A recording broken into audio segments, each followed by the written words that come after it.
네, 안녕하십니까. 네, 반갑습니다. 네, 오늘 주일을 맞이해서 함께 말씀을 나누게 되어서 하나님께 감사드립니다. 네, 성경 말씀 읽겠습니다. 고린도후서 읽겠습니다. 고린도후서 3장. 고린도후서 3장 6절. 고린도후서 3장 6절부터 18절까지 제가 읽도록 하겠습니다.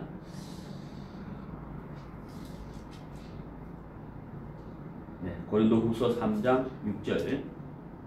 제가 또 우리로 새 언약의 일꾼 되기에 만족해 하셨으니 의문으로 하지 아니하고 오직 영으로 함이니 의문은 죽이는 것이요 영은 살리는 것임이니라.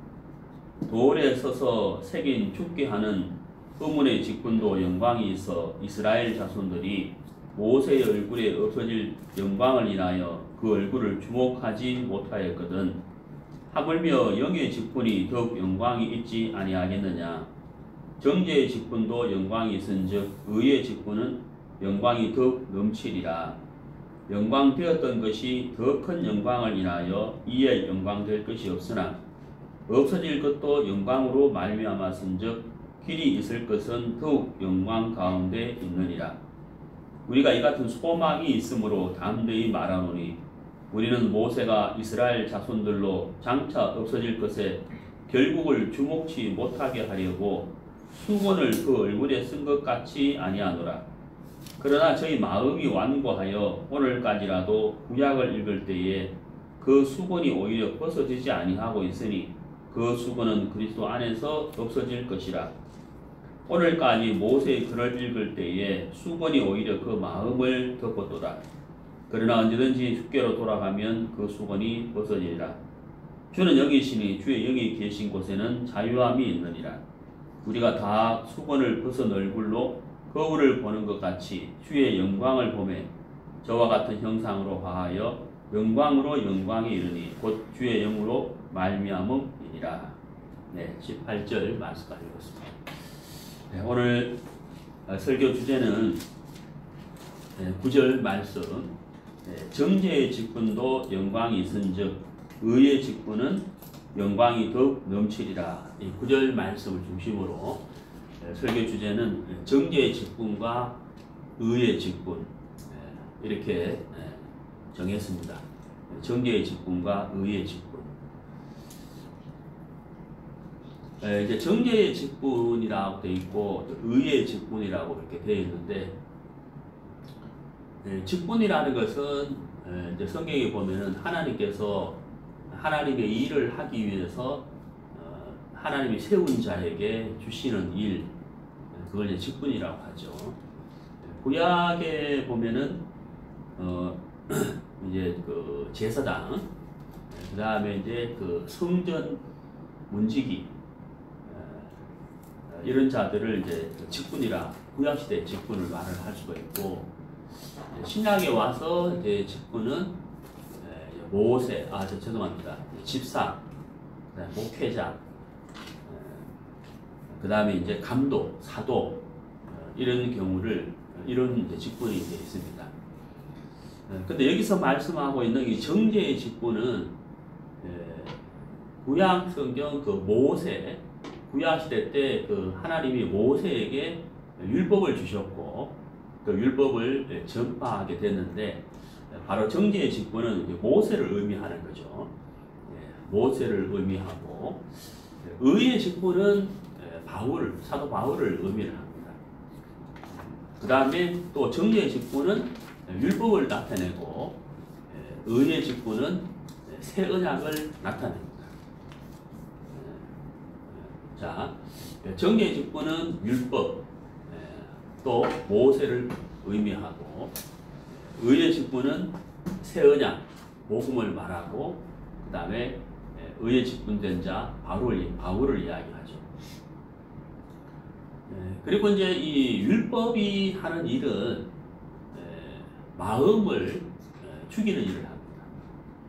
왜냐하면 율법 앞에 나아가는 어떤 사람들도 율법을 지킬 수 없기 때문에 율법 앞에 서게 되면 다 정죄를 당하거든요. 정죄와 자책을 당합니다. 그래서 율법은 죽이는 일을 하고 정죄를 하게 되고 자책을 하게 되고 심판을 하게 되죠. 그러나 새 언약은 사람을 살리는 일을 합니다. 살리는 일을 하고 생명을 주게 되고 그 다음에 이제 자유를 주게 되죠. 그래서 정죄의 직분과 의의 직분이 이런 차이가 있는 겁니다. 정리를 하자면은 정죄의 직분은 율법, 의의 직분은 새 언약, 그 다음에 정죄의 직분은 모세가 대표되고 의의 직분은 사도 바울, 그리고 구원받은 그리스도인, 그리고 정죄의 직분은 죽이는 일을 하고 의의 직분은 살리는 일을 하고 그 다음에 자유를 주고 생명을 주는 소망을 주는 직분이다. 이렇게 말씀을 드릴 수가 있습니다. 사실 이제 하나님이 주신 직분이라는 것 자체가 정말 귀한 것이죠. 성경 문지기라 할지라도 하나님이 주신 직분이라면 그 직분 자체가 굉장히 귀한 것입니다. 이 정죄의 직분은 하나님 모세를 통해서 율법을 주셨고 모세는 율법을 받아서 백성들의 율법을 나타내고 선포하고 가르치는 일을 했죠. 율법 자체는 사람들의 마음의 자책과 정죄와 심판을 이렇게 줍니다. 그래서 이 모세가 받은 직분을 정죄의 직분이라고 표현을 한 것입니다. 그런데 하지만 정죄의 직분이긴 하지만 하나님이 주신 직분이기 때문에 그 직분 자체는 사실 굉장히 귀한 것이죠. 귀한 것이고 그 정죄의 직분을 받은 모세는 그 직분에 충성을 다했기 때문에 하나님께 영광을 받고 상급을 받았다고 하는 겁니다. 그렇다면은 이 바울은 이 고린도후서 3장에서 무엇을 이야기를 하고 싶었느냐 하면은 정죄의 직분도 영광이 있었다. 비록 모세는 율법을 받아서 율법을 가르쳤지만은 율법 자체가 사람들에게 자유를 주거나 해방을 시켜주는 것이 아니라 오히려 정죄와 자책과 심판 아래 가두어버리는 일을 하기 때문에 사람들에게 해방과 기쁨과 자유를 줄 수는 없지만 하지만 모세가 받은 그 직분 자체가 정죄의 직분이긴 하나 하나님이 주신 직분이기 때문에 그 직분 자체는 분명히 귀한 것이죠. 그래서 모세는 하나님 주신 그 직분에 충성을 다했기 때문에 상급도 있었고 또 영광도 있었다 하는 겁니다. 바울은 이 모세가 받은 정죄의 직분과 자기를 비교를 한 거죠. 자기가 받은 직분은 사람을 살리는, 사람을 자유케 하는, 죄에서 해방을 시켜주는 새 언약, 복음을 전하는 직분이다. 그래서 의의 직분이라는 거예요. 그렇다면 정죄의 직분도 영광이 있었는데 의의 직분은 얼마나 더 영광이 있겠느냐 하는 이야기를 사도 바울이 고린도후서 3장에서 하고 있고 분명 이 율법과 새 언약, 율법과 복음은 다른 것인 것처럼 정죄의 직분과 의의 직분은 다른 것이다. 그래서 이 의의 직분을 가진 사도 바울은 이 복음을 전하고 핍박과 무시를 당하긴 했지만 영광도 있었고 더군다나 사람의 생명을 살리는 일이었기 때문에 굉장한 기쁨과 보람이 감사가 있었다는 거죠. 그래서 바울은 이 의의 직분이 얼마나 놀랍고 영광스럽고 감사한 일인지를 비교해서 설명을 하고 있는 것입니다. 우리가 이제 구원을 받았다 하면 우리는 어떤 직분일까요? 우리는 정의의 직분이 아닌 의의 직분이다 하는 것이죠. 그래서 이런 부분을 오늘 같이 말씀을 나누도록 하겠습니다. 서두에 제가 말씀을 드렸습니다만은 이 직분 자체는 하나님께서 주신 것이기 때문에 분명히 귀한 것입니다. 비록 모세가 받은 직분이 정죄의 직분이긴 했으나 모세는 그 정죄의 직분에 충성을 다했다는 것이죠. 자, 성경을 찾아보도록 하겠습니다. 히브리서입니다.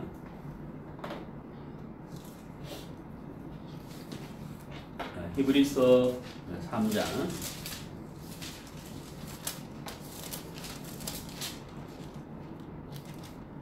5절, 히브리서 3장 5절. 또한 모세는 장래에 말할 것을 증거하기 위하여 하나님의 온 집에서 사환으로 충성하였고. 자, 여기 모세는 충성하였다 이렇게 되어 있죠. 모세는 정죄의 직분을 받았습니다. 정죄의 직분을 받았지만 모세는 그 정죄의 직분에 충성을 다했다 하는 것이죠. 잠시만요. 네. 문자가 오는 바람에 확인 눌러주세요. 확인. 네. 정죄의 직분을 받긴 했지만 모세는 그 직분에 충성을 다했다는 것이죠. 그렇기 때문에 모세에게 상급이 있었고 영광이 있었다고 하는 겁니다. 제가 나중에 기회가 되면은 그 그리스도인의 심판대에 대해서 말씀을 전할 기회가 있겠습니다. 지금 이제 한 1, 2년 전인가 한번 이제 말씀을 전한 적이 있는데 그 상급을 받는 그리스도인이 받는 상급에 대한 설교, 제가 제목을 그리스도인의 심판대라고 제목을 정하고 말씀을 전한 적이 있는데 오늘 그 시간 그 얘기가 다 하려면 시간이 부족하니까요. 그거 이제 나중에 하도록 하고. 그래서 이제 모세는 충성을 다했기 때문에 상급과 영광을 받은 겁니다. 다시 5절을 보시면요. 모세는 장래에 말할 것을 증거하기 위하여 이렇게 되어 있죠. 장래에 말할 것 이렇게 되어 있잖아요. 그러면 여기서 말하는 장래에 말할 것을 증거하기 위하여 이렇게 되어 있잖아요. 그럼 모세는 하나님께 율법을 받고 율법을 선포하고 율법을 가르친 사람이에요. 근데 그 율법이라는 것은 사람의 마음에 기쁨과 평안을 주는 것이 아니고 자유를 주는 것이 아니고 정죄와 자책과 심판 아래, 죄 아래 가두는 일을 하잖아요. 율법이라는 그 자체가. 그런데 모세가 그 일에 충성을 한 이유가 뭐냐? 물론 첫 번째는 하나님이 주신 직분이기 때문에 충성을 다했죠. 그런데 또 다른 이유가 있다는 거죠. 여기 히브리서 3장 5절에 나와 있죠. 뭡니까? 장래에 말할 것을 증거하기 위하여 라고 돼 있어요. 하나님 주신 직분이기 때문에 충성을 다했는 것도 있지만 두 번째가 뭐냐면 장래에 말할 것을 증거하기 위해요. 그러니까 모세가 율법을 가르친 이유는 율법 자체를 가르쳐야 되는 목적이 아니라 율법을 가르침으로 인해서 율법을 통해서 다른 무엇인가를 말하고 싶었다는 거예요. 다른 무엇인가를 보여주고 싶었다. 나타내고 싶었다는 거죠. 그게 뭐냐? 장래에 말할 것이라고 표현을 했지 않습니까? 그게 바로 뭐냐면 새 언약이라는 거예요. 새 언약. 복음을 말하는 거죠. 자, 그렇다면 우리가 한번 정리를 해보죠. 하나님은 우리 인생에게 복음, 새 언약을 통해서 모든 인생을 죄에서 건져내는 구원을 선물로 주고 싶었어요. 자, 이게 하나님의 근본 목적이며 사랑이에요. 자, 그럼 하나님이 우리에게 근본 주고 싶어 하는 것은 새 언약이잖아요. 복음. 근데 이 복음을 하나님이 그냥 주시면 사랑을 다 쉽게 깨닫는 것이 아니에요. 은혜로 주시지만 쉽게 깨닫는 것이 아니에요. 그럼 이 복음을 깨달으려면 죄를 깨달아야 돼요. 인생의 무익함을 깨달아야 돼요. 그리고 회개가 돼야 돼요. 자, 이 일이 되어야 복음이 깨달아진다는 거죠. 그래서 예수님이 오시기 전에 세례 요한이 먼저 온 것처럼 복음과 새 언약을 주시기 전에 하나님은 죄를 깨닫게 하고 인생의 무익함을 깨닫게 하고 죄 아래 갇혔다는 걸 깨닫게 하기 위해서 주신 것이 무엇이냐면 율법이라는 거죠. 정말 이해가시죠? 율법을 먼저 주신 거란 말이에요. 그럼 율법이 먼저 왔잖아요. 그럼 율법은 율법 자체를 통해서 어떤 목적을 나타내야 되는 것이 아니라 율법을 지켜서 하나님의 의를 이루어야 되는 것이 아니라 율법을 통해서 죄를 깨닫고 인생의 무익함을 깨닫고 하나님의 심판 안에 있다는 것을 깨닫고 죄에서 돌이키게 하는 것, 이것이 율법이 하는 역할이에요. 여기까지가. 그 다음에 뭐냐? 율법은 물러가고 새 언약, 복음을 통해서 죄에서 건짐을 받는, 구원을 받는 그런 은혜를 입게 되는 거죠. 그것을 모세는 증거하기 위해서 율법을 가르치고 선포했다 이런 뜻이에요. 이해가시죠? 그래서 5절에 모세는 장래에 말할 것을 증거하기 위하여 하나님의 온 집에서 사환으로 충성하였고, 자, 모세가 충성한 이유 첫 번째는 하나님 직분이기 때문에 충성을 했고, 두 번째는 율법을 나타냄으로 인해서 죄를 깨닫고 죄에서 돌이키게 한 다음 하나님을 만나게 하기 위한, 새 언약을 만나게 하기 위한 일이었기 때문에 장래에 말할 것을 증거하기 위해서 모세는 충성을 했다 하는 겁니다. 자, 갈라디아서를 보시겠습니다.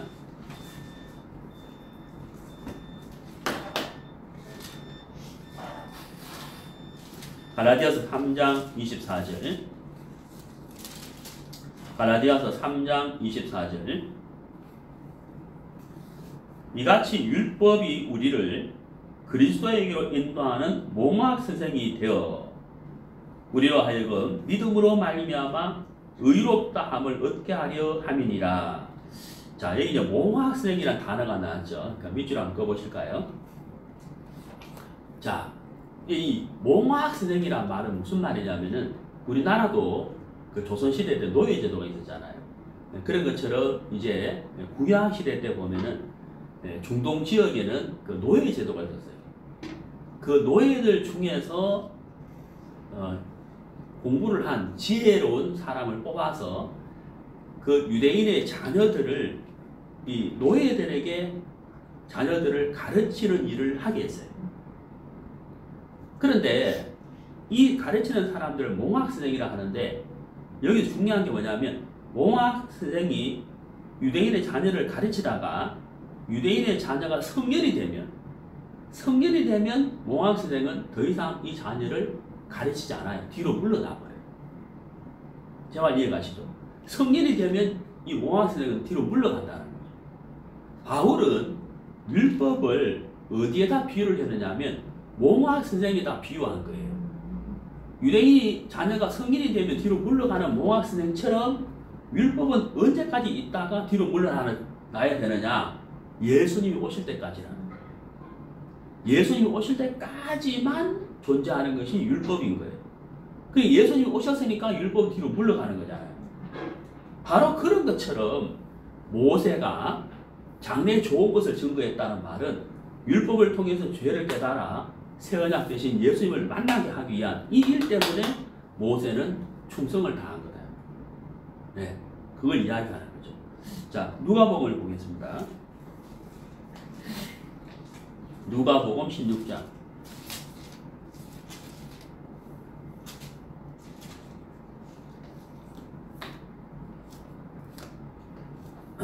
누가복음 16장 16절.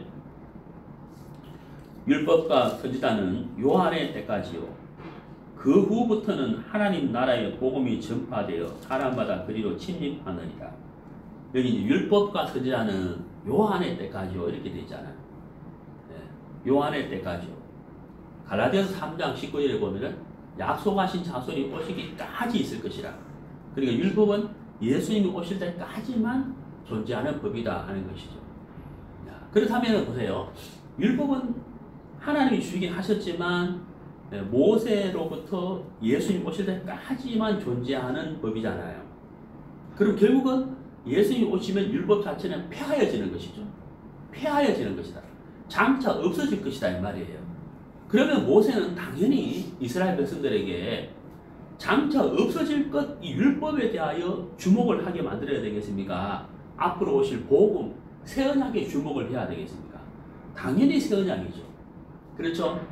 없어질 것이라고 율법 자체는. 왜? 복음이 오면. 예. 복음이 오면 예수님이 오시면 복음은 율법은 물러나는 거잖아요. 유대인의 자녀가 성인이 되면 몽학선생이 물러나는 거잖아요.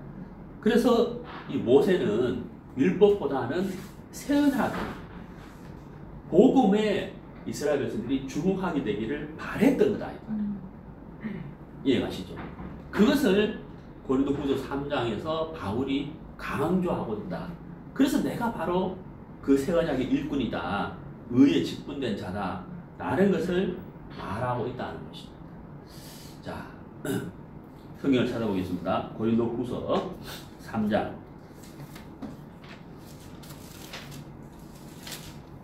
고린도후서 3장.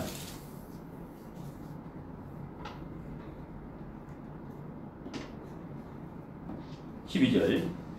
우리가 이 같은 소망이 있으므로 담대히 말하노니 우리는 모세가 이스라엘 자손들로 장차 없어질 것의 결국을 주목치 못하게 하려고. 야, 이게 장차 없어질 것의 결국 이렇게 돼 있잖아요. 그 율법이라는 것은 없어질 것이잖아요. 새 언약, 예수님이 오시게 되면 율법은 뒤로 물러가는, 모아성처럼 뒤로 물러가는 거란 말이에요. 그러니까 없어질 것의 결국을 주목치 못하게 하려고 수건을 그 얼굴에 쓴 것 같이 아니하노라 이렇게 되죠. 자, 모세가 시내산에 올라갔어요. 시내산에 올라갔는데 하나님이 부름을 받아 시내산에 올라갔는데 거기서 돌판 2개를 받았단 말이에요. 자, 모세가 하나님의 얼굴을 봤어요. 자, 하나님을 보니까 하나님의 영광이 모세에게 자연스럽게 비쳤어요. 자, 모세가 돌판 2개를 가지고 내려오니까 이 모세의 얼굴에서 광채가 나오는 거예요. 왜? 하나님의 영광을 봤기 때문에 모세의 얼굴에 광채가 나는 거죠. 광채가 나오는 겁니다. 이스라엘 백성들이 모세의 얼굴을 보니까 막 광채가 나오고 있는 거죠. 근데 모세가 수건으로 얼굴을 덮었단 말이에요. 수건으로 얼굴을 가렸다는 거죠. 왜 가렸느냐? 왜 가렸느냐? 모세에 있는 얼굴에서 광채가 나는 것은 곧 사라질 것이죠. 네. 그 말은 무슨 말이냐면 곧 사라질 영광을 보지 마라. 내 얼굴의 광채는 곧 사라질 것이니까 수건으로 가렸단 말이에요. 그런 것처럼 율법도 어때요? 곧 폐하여질 것이다 이 말이에요. 그러니까 율법을 통해서 죄를 깨닫고 회개하고 새 언약을 믿어야 되는 것이지 율법 자체에 주목을 하게 되면 안 되는 것이다. 그것은 하나님 주신 목적에서 벗어나는 것이다 하는 것이죠. 그래서 못하게 하려고 수건을 그 얼굴에 쓴 것 같이 아니하노라. 그러나 저희 마음이 완고하여, 여기 완고라고 되어 있어요. 고집이 세다 이 말이에요. 완고하여 오늘까지라도 구약을 읽을 때에 그 수건이 오히려 벗어지지 아니하고 있으니, 자, 이 참 놀라운 말씀인데, 구약을 읽는데 수건을 얼굴에 쓰고 구약을 본다 이렇게 표현했잖아요. 이게 무슨 말일까요? 자, 수건은 모세가 얼굴에 쓰긴 했지만 얼굴을 가리우긴 했지만 곧 벗겨낸 것이잖아요. 왜? 없어질 영광을 못 보게 하기 위해서 수건으로 얼굴을 가렸단 말이에요. 그 말은 율법에 주목하면 안 된다. 왜? 율법도 곧 몽환성이처럼 사라져 없어질 것이다. 폐하질 것이다. 그럼 어디에 주목해야 되느냐? 십자가, 예수 그리스도, 복음, 새 언약이다 이 말이에요. 여기에 주목하게 하기 위해서 없어질 것에 주목지 못하게 하기 위해서 수건을 가렸다는 거예요. 없어질 영광이니까. 이해가시죠? 그런데 오늘까지라도 이스라엘 백성들이 구약을 읽을 때 수건으로 얼굴을 가린 것처럼 읽는다. 그게 무슨 말이에요? 제한되어 있다. 집중되어 있다. 어디에? 율법. 율법에 초점을 맞추고 있다 이런 뜻이에요. 지금 사도 바울이 전하는 것이 복음이고 새 언약이고 예수 그리스도, 율법의 끝이 나고 새 언약이 왔는데 바울은 이 복음을 전하고 있는데 구약 이스라엘 백성들은 여전히 구약 성경을 보면서 구약 성경을 통해서 예수님을 기다려야 되고 율법을 통해서 예수님을 기다려야 되고 새 언약을 기다려야 되고 새 언약 대신 예수님과 복음을 만나야 되는데 여전히 구약을 읽고 있으면서도 수건이 안 벗어지고 있다. 그 무슨 말이에요? 가리워졌다는 얘기잖아요. 가리워졌다는 얘기잖아요. 가리워졌다는 얘기, 곧 어디에 초점을 맞추고 있다는 얘기예요? 율법에 초점을 맞추고 있다. 아직까지도 율법에 초점을 맞추고 있다 이 말이에요. 바울이 답답한 것이죠. 그런데 보십시오. 14절에 구약을 읽을 때에 그 수건이 오히려 벗어지지 아니하고 있으니 그 수건은 그리스도 안에서 없어질 것이라. 제가 이제 구원받기 전에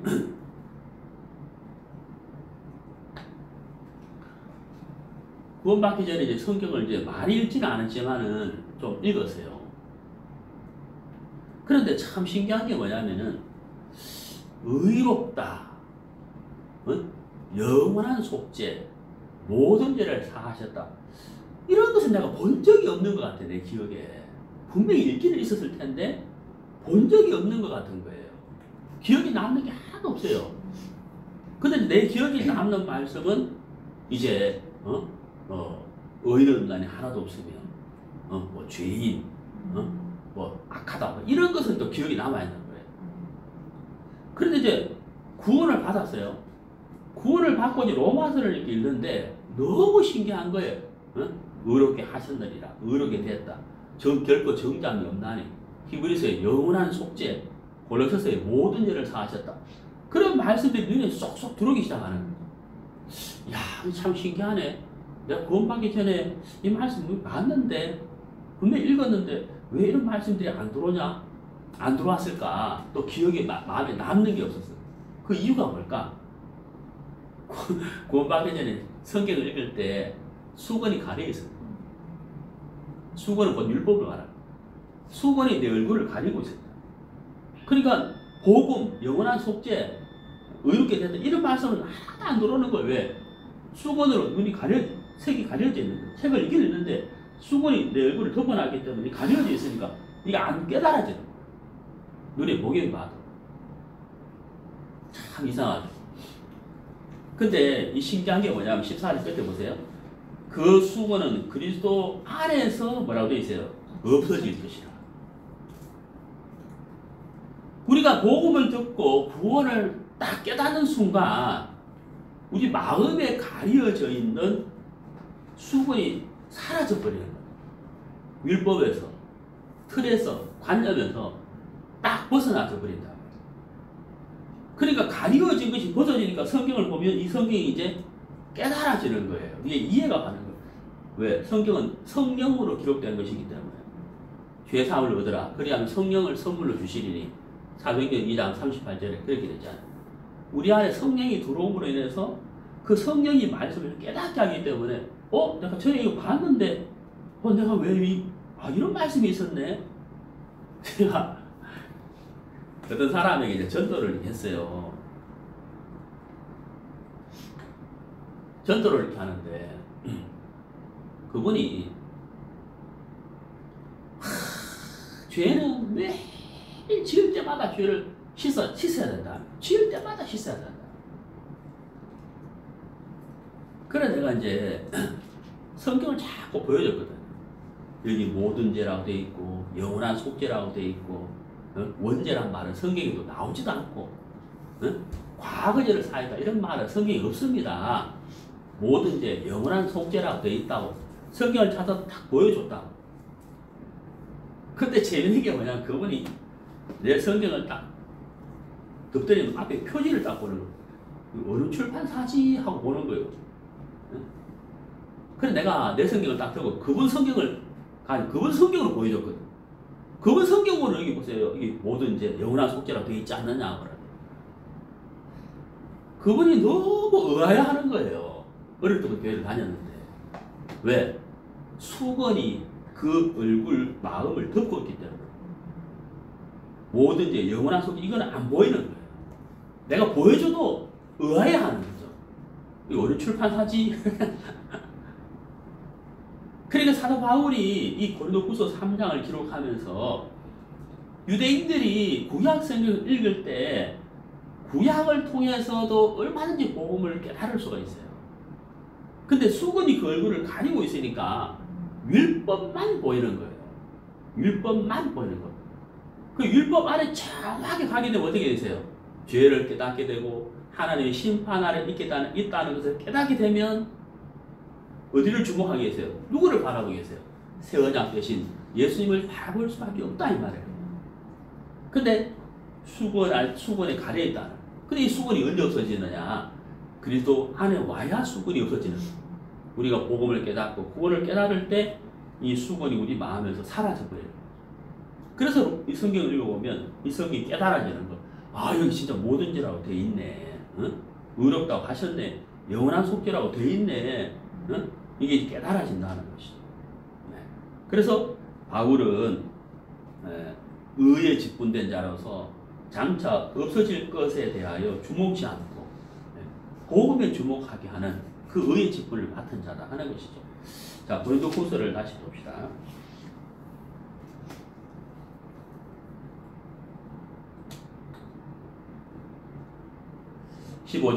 고린도후서 3장 15절. 오늘까지 모세의 글을 읽을 때에 수건이 오히려 그 마음을 덮었도다. 그렇죠? 수건이 그 마음을 덮었다. 율법에 덮여있단 말이에요. 16절 아주 중요한 말씀 나오죠. 그러나 언제든지 주께로 돌아가면 그 수건이 뭐라고요? 벗어지리라. 이렇게 되죠. 수건이 벗어지리라.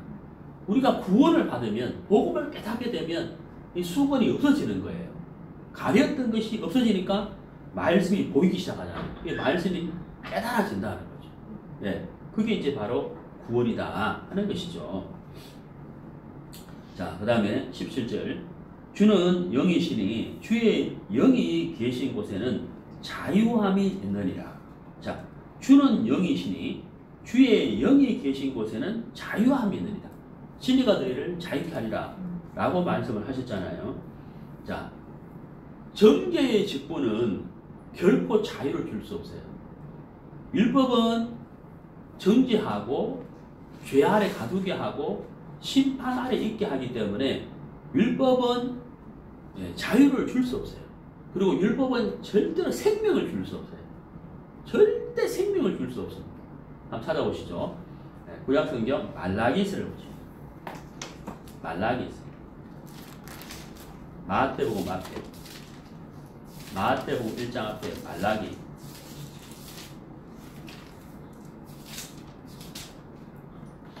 말라기서 4장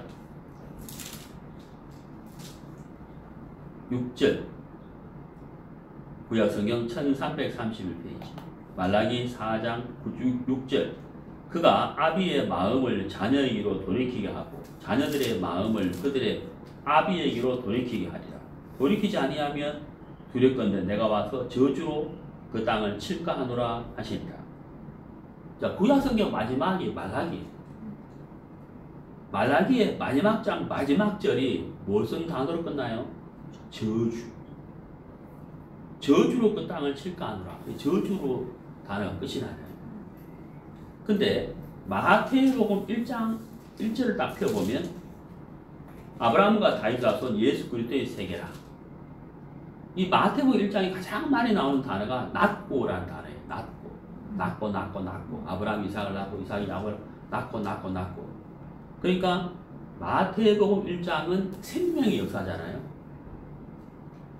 율법은 결코 생명을 줄 수 없어요. 그러니까 정죄의 직분, 율법은 정죄의 직분, 모세가 받은 직분은 정죄의 직분이잖아요. 생명을 절대 줄 수 없다고요. 그리고 율법 아래에 있는 자는 저주 아래에 있는 자고 율법 아래에 있는 자는 심판 아래에 있는 거예요. 율법 아래에 있으면 자책과 정죄를 당한다는 거예요. 그리고 율법 아래에 있는 자는 결코 자유할 수 없어요. 그게 정죄의 직분이에요.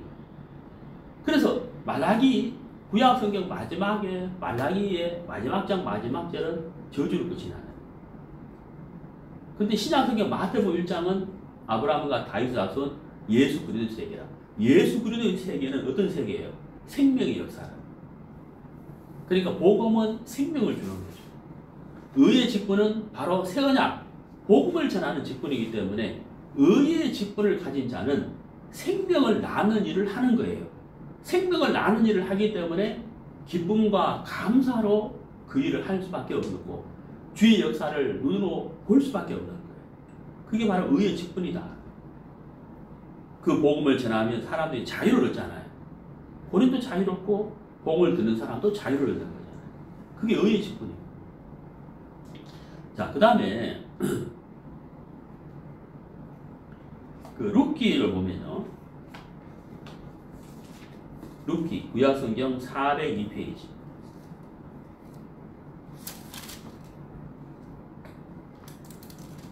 룻기 1장. 이 룻기 1장 1절부터 5절까지 보면 죽는 이야기가 계속 나와요. 죽고. 근데 룻기 마지막 절을 보면은 룻기 4장 18절부터 22절까지 보면 낳고 나와. 죽음으로 시작하는 것이 룻기예요.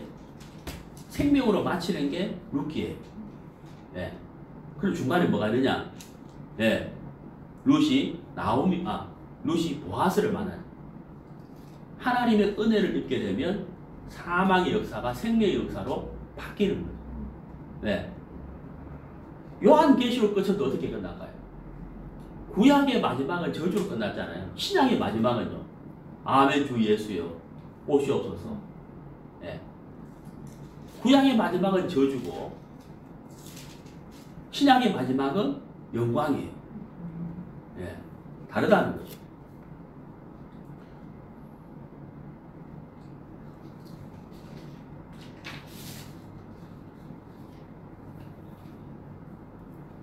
요한복음 8장에 가늠증이 잡힌 여자가 예수를 만나요.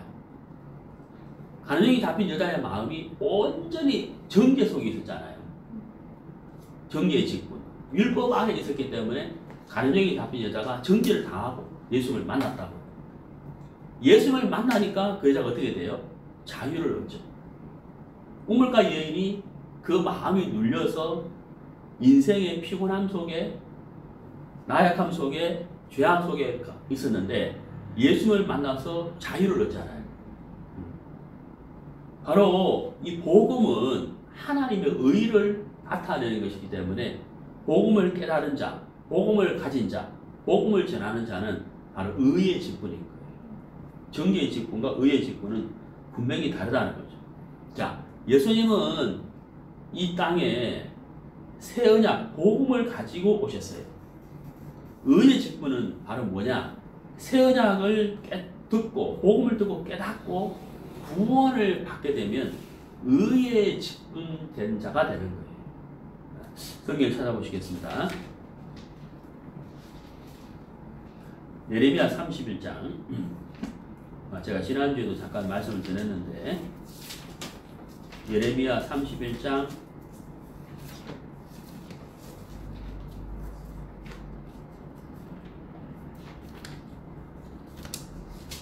34절.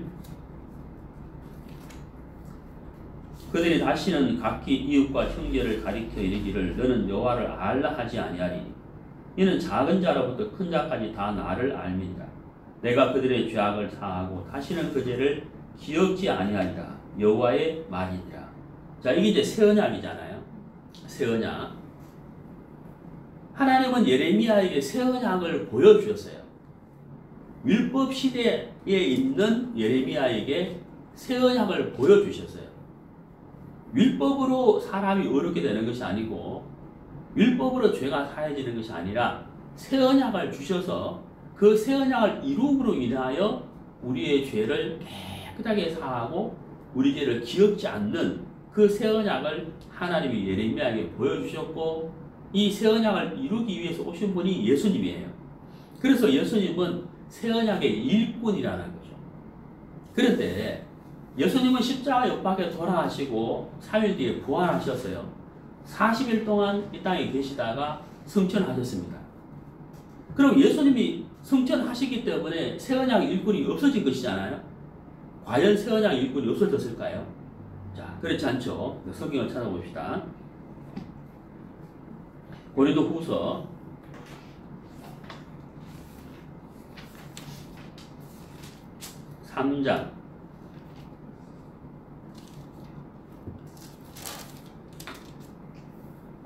3장 6절.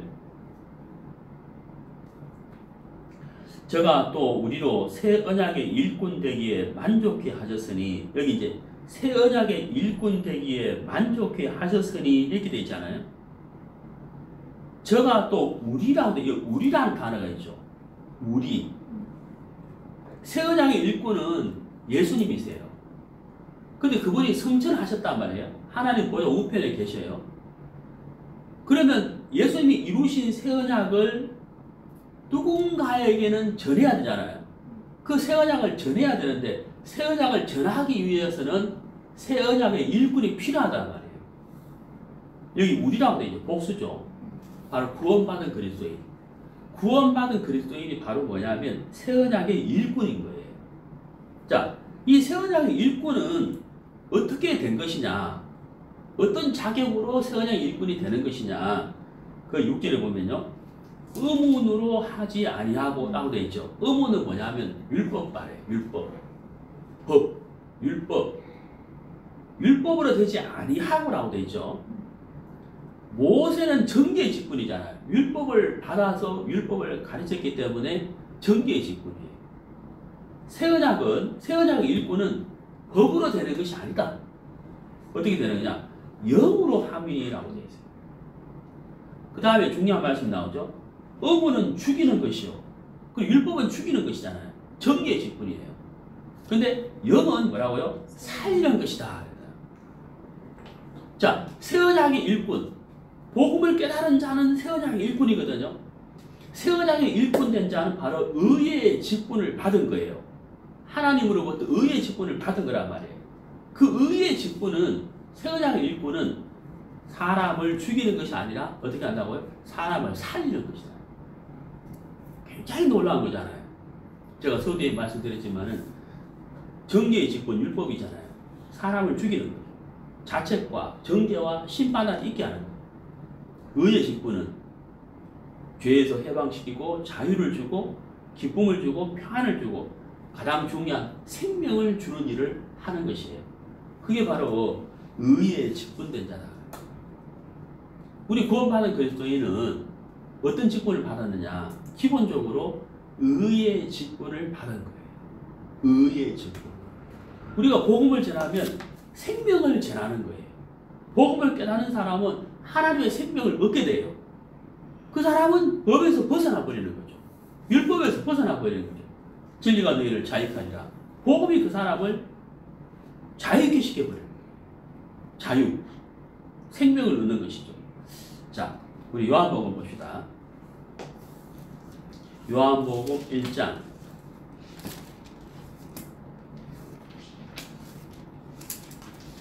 4절.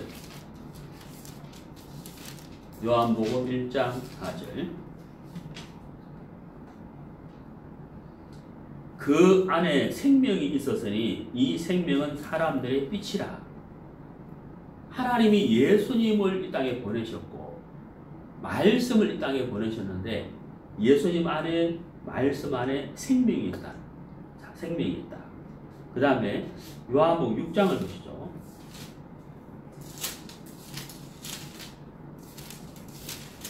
요한복음 6장 51절. 나는 하늘로서 내려온 산떡이니 사람이 이 떡을 먹으면 영생하리라. 나의 줄 떡은 곧 세상의 생명을 위한 내 살이로라 하시리라. 예수님은 당신을 떡이라 설명했죠. 떡에다 비유를 했죠. 산떡. 곧 생명의 떡이다. 이래 되어 있어요. 생명의 떡이기 때문에 이 떡을 먹게 되면 영생을 얻는다라고 말씀했습니다. 예수님 안에 생명이 있는 거예요. 네. 예수님 안에 생명이 있기 때문에 그 떡을 먹게 되면 영생하게 된다라고 말씀하고 있는 것이죠. 자, 요한복음 7장을 보실까요? 7장. 요한복음 7장 38절. 나를 믿는 자는 성경의 이름과 같이 그 배에서 생수의 강이 흘러나리라. 그 배, 마음이죠, 마음. 예수님을 믿고 구원을 받는 자는 그 마음에서 생수의 강이 흘러나리라. 우리가 구약을 읽을 때 수건이 가려서 율법 틀 안에 갇혀 있었다는 거예요. 우리 마음이 자책과 정죄 속에 있었는 거예요. 근데 구원을 받으면서 수건이 사라져 버렸어요. 우리 마음에 생명이 들어왔어요. 영생이 들어왔어요. 성령이 들어왔어요. 그래서 우리 마음에서 생수의 강이 흘러나는 거예요.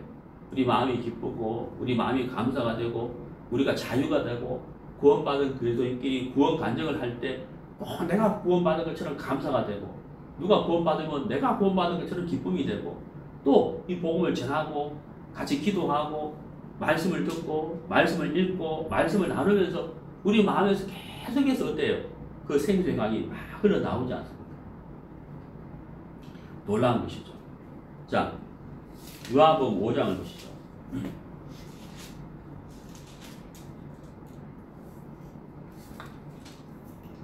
요한복음 5장 24절.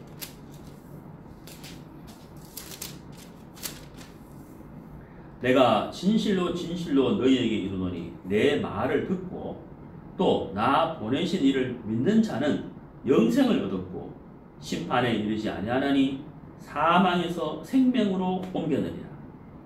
예수님을 믿는 자는 영생을 얻었다. 생명을 얻었다. 이렇게 되어 있죠. 그 다음에 뭐라고 되어 있어요?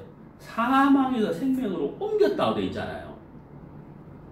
정죄의 직분은 무엇을 가져다 줍니까? 사망. 율법은 사망을 가져준다 말이에요. 복음은요, 새 언약은 의의 직분은 무엇을 주는 거예요? 생명을 주는 거예요. 그래서 사망에서 생명으로 옮겼다 이렇게 되어 있잖아요. 자, 우리 골로새서 1장을 보시죠.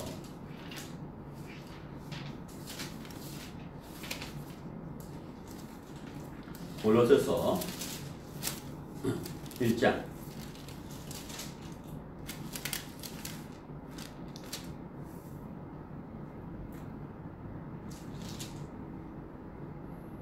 13절.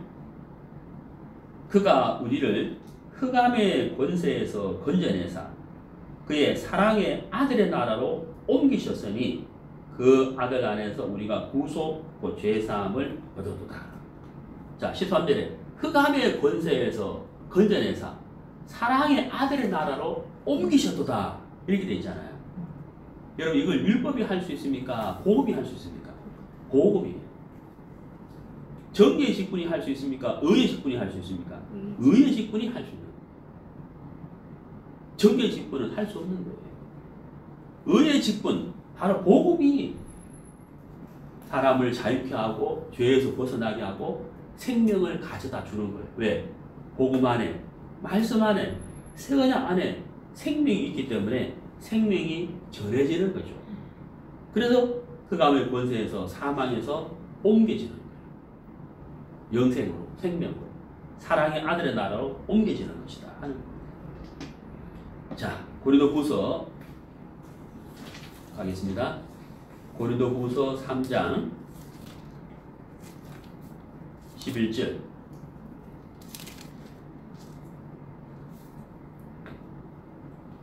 없어질 것도 영광으로 말림이 아마쓴즉 길이 있을 것은 더욱 영광 가운데 있느니라. 모세는 정계의 직분이 있잖아요. 하지만 모세는 정계의 직분에 충성을 다했기 때문에 상급이 있었고 영광이 있었어요. 없어질 것이었지만 영광이 있었다. 하지만 의의 직분, 복음, 새 언약을 전하는 이 의의 직분된 자는 얼마나 많은 영광이 있겠느냐 하는 것이죠. 네. 우리는 이 복음을 전하면 사람들이 죄에서 벗어나고 자유를 얻고 기쁨과 감사를 얻잖아요. 우리가 구원받은 그리스도인이 받은 이 기본된 의의 직분된 자, 이 의의 직분은 정말 놀랍고 정말 감사하고 정말 귀한 것이고 하나님의 생명을 전해주는 일이고 그 인생을 죄에서 자유케 하는 일이잖아요. 가장 보람되고 가장 귀한 일이 바로 의의 직분된 자다 하는 것입니다. 네. 네. 우리 디모데 후서 4장을 보시죠. 디모데 후서 4장. 디모데 후서 4장 2절.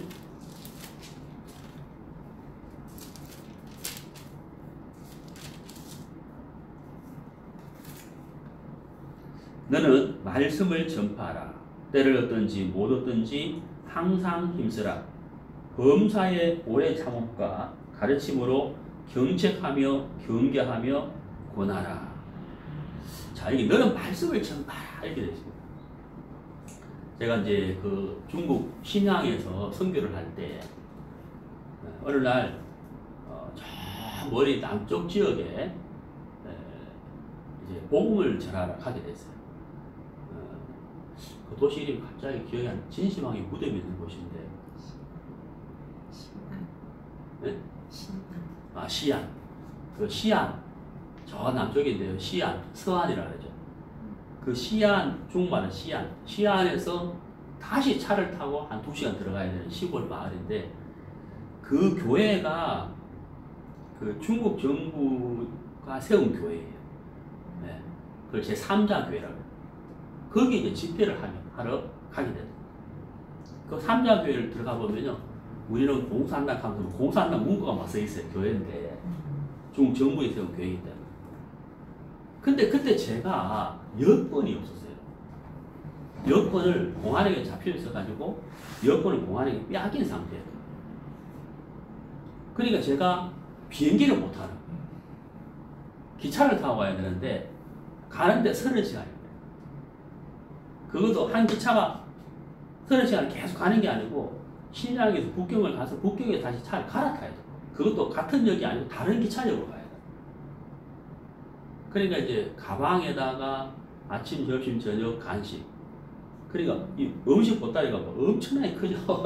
그걸 이제 차에 싣고 제 아내와 같이 이제 가는데 정말 가기 싫더라고요. 정말 가기 싫었어요. 멀기도 하고 힘들기도 하고 또 삼자교에서 또 말씀 전하도 잡히고 어떡하나 막 이런 복잡한 생각, 두려움도 있고 막 너무 가기 싫은 거예요. 근데 하여튼 순종하는 마음으로 갔어요. 왕복 90시간. 제 생이 아마 기차 그래 많이 타보기 처음이었을 거예요. 참 가기 싫은 마음이었는데 하여튼 갔어요. 가서 시안에 도착해서 거기서 이제 인도자를 만나서 다시 차를 타고 그 시골 마을에 들어가서 그 삼자교를 딱 들어가는데 입구에 보니까 뭐 공산당 강령하면서 쭉 적혀 있더라고요. 많은 부담을 가지고 말씀을 전하기를 시작해요. 복음을 쭉 전하기 시작했어요. 처음부터 자세하게. 복음을 전하면서 사람들이 구원을 받기를 시작해요. 근데 거기 참석한 사람들이 대부분 교회 인도자들이에요. 그분들이 구원을 받고 양육만 잘 되면 이분들이 그 교회에 가서 복음을 전할 수 있어요. 두려움과 가기 싫은 마음으로 갔는데 그분들이 구원을 받으면서 마음이 죄에서 벗어나고 율법에서 벗어나고 마음의 자유를 얻고 기뻐하고 감사하는 그런 간증을 들으면서 내가 막 가기 싫었던 그런 마음들이 돌이켜지고 피곤했던 모든 것들이 다 눈 없이 녹아버려요. 기쁨과 감사로 마음이 막 가득 채워져 버려요. 야, 정말 복음이 참 좋구나. 복음이 너무 좋은 거죠. 한 번은 수양회를 갔는데 연세 많으신 어떤 할머니가 어르신이 동네 분을 전도를 해오셨어요. 제가 이쪽에서 어떤 분하고 상담을 하고 있었는데 상담을 하다가 이렇게 눈을 돌렸는데 그 할머니 두 분을 보게 된 거예요. 근데 상담을 하면 보니까 직감적으로 느껴진 게 뭐냐면 한 어르신이 다른 한 분을 데리고 전도를 해왔는데 말씀을 듣고 상담도 했는데 구원이 안 되는 것 같아요. 이렇게 보니까 분위기를 보니까 그 전도해 주신 할머니가 막 힘들어하면서 막 한숨을 푹푹 쉬는 거예요. 그래서 제가 이분 상담 마치고 제가 그 할머니한테 가셨어요. 그 할머니 왜 그러세요? 하니까 그 어르신 하시는 말씀이 전도를 해왔는데 이 친구가 구원을 못 받는다는 거예요. 그 제가 직감이 맞았잖아요. 근데 그날이 수양의 마지막 날이었어요. 어르신, 지금은 밤이 늦었으니 주무시고 내일 아침에 마지막 지나는 말씀 듣지 말고 여기 내려오세요. 제가 개인 상담을 해드리겠습니다. 그러니까 이 어르신은 너무 좋아하시는 거예요. 막. 너무 좋아하시는 거라. 마지막 날 상담해 준다 하니까 막 너무 좋아하시는 거예요. 그래 아침에 이제 아침밥을 먹고 이제 그 시간에 내려가 보니까 어제 그 분이 자기 친구 할머니를 모시고 딱 앉아 계시다. 그 어르신한테 제가 창세기 4장을 딱 폈어요. 가인과 아벨의 제사를 비교해서 왜 하나님이 가인과 가인의 제물을 받지 않고 아벨과 아벨의 제물을 받으셨는지를 자세하게 전해드릴 겁니다. 그것으로 시작해가지고 예수님이 우리의 죄를 어떻게 사하시는지를 복음을 쭉 전했는데 그 할머니가 구원을 받으십니다. 그날 구원 받으십니다. 전도에 오신 할머니 얼굴이 그날 저녁, 그 전날 저녁에 막 무겁고 굳어 있었는데 그 다음 아침에 그 자기 친구가 구원을 받으니까 이 할머니 얼굴이 확 펴지는 거예요. 너무 좋아하시는 거예요. 야, 정말 얼마나 감사한지 몰라요. 내가 복음을 가지고 있고 이 복음을 전할 때 성령이 역사해서 구원을 받는 그것이 너무 감사해요. 그게 바로 뭐냐? 의의 직분이다. 의의 직분. 정죄의 직분은 절대 생명을 줄 수 없고 자유를 줄 수 없어요. 하지만 모세는 그 직분에 충성을 다했다. 왜? 하나님 주신 것이고. 두 번째는 뭐예요? 장차 올 것, 복음을 위해서 이 정죄의 직분이지만 충성을 다했다. 우리는 하물며 정죄의 직분에도 모세는 충성을 다했잖아요. 디모데후서 4장 2절 너는 말씀을 전파하라. 때를 얻든지 못 얻든지 항상 뭐라고요? 힘쓰라. 여기 항상 힘쓰라 라고 되어 있어요. 왜? 정죄의 직분에도 모세는 충성을 다했어요. 왜? 장차 올 복음을 위해서. 우리는 복음을 깨달은 자고 새 언약을 깨달은 자고 우리 안에 성령이 계시는 우리는 의의 직분되잖아요. 의의 직분된 자. 의의 직분. 이것은 복음을 전하면 생명이 전해지는 것이기 때문에 영생을 얻는 것이고 생명을 낳는 일이고 죄에서 자유를 가져다 주는 일이기 때문에 의의 직분보다도 귀한 직분은 없는 거예요.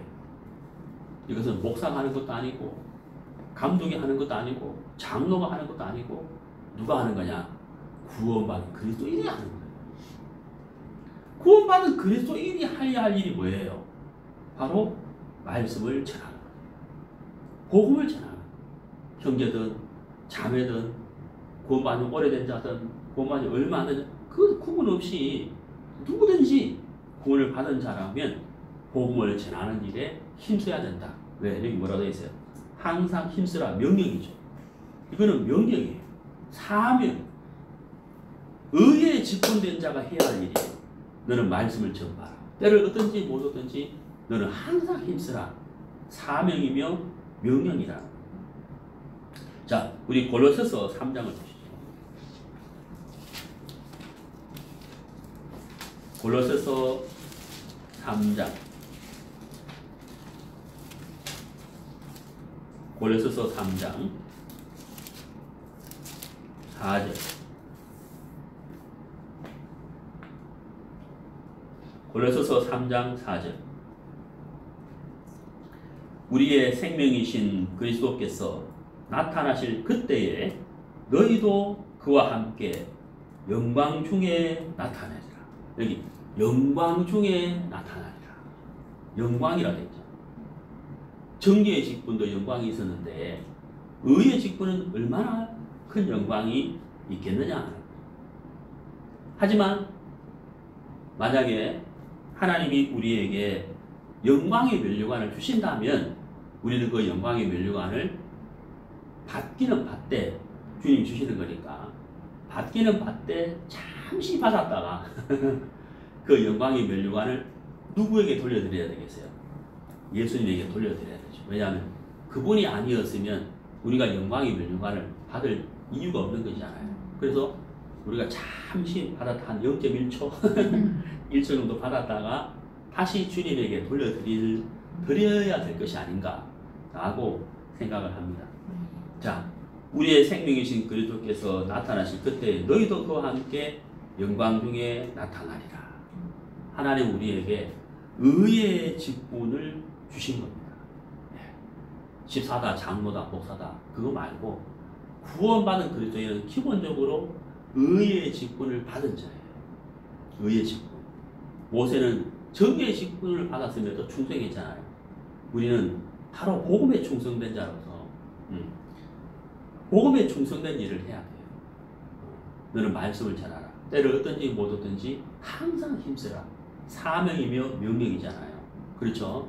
그래서 우리가 이 의의 직분된 자로서 복음을 전한다면 정말 이 생명이 전해지기 때문에 그 말씀을 듣는 사람들이 죄에서 자유를 얻고 생명을 얻고 기쁨과 감사로 인생을 살게 될 것이다 하는 겁니다.